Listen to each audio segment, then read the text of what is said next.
Muborak kecha kelyapti. Ramazonga qariyb 1 oy yoki 1 oyga yaqin yetmagan yoki oshiqroq vaqt qoldi. Lekin kim tayyor u Ramazonga? Ovqat bor, pul bor, xaridinlik to'la, sabzi olindi, guruch olindi, go'sht olindi, hamma narsa olindi. Taqvochi, Qur'onchi. Endi 1 oy Ramazonda bir marta xatm Qur'on qilmagan ummat payg'ambar alayhisalom ertaga yuzlariga qanaqa qaraydi? Men senga muborak Qur'onni 23 yil qiynalib Allohdan qabul qilib qoldirib ketgan edim. Nimalar qilib tashlading bu Qur'onni desalarchi?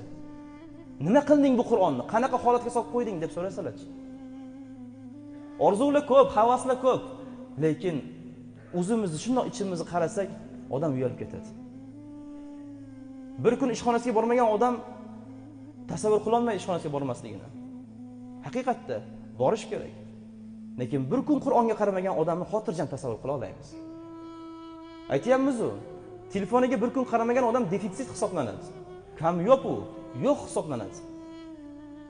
Lekin Qur'onga qaramagan desa oddiy o'tib ketaveramiz. U qaramabdi-da, nima qilibdi-da. Achinarli, juda ham achinarli.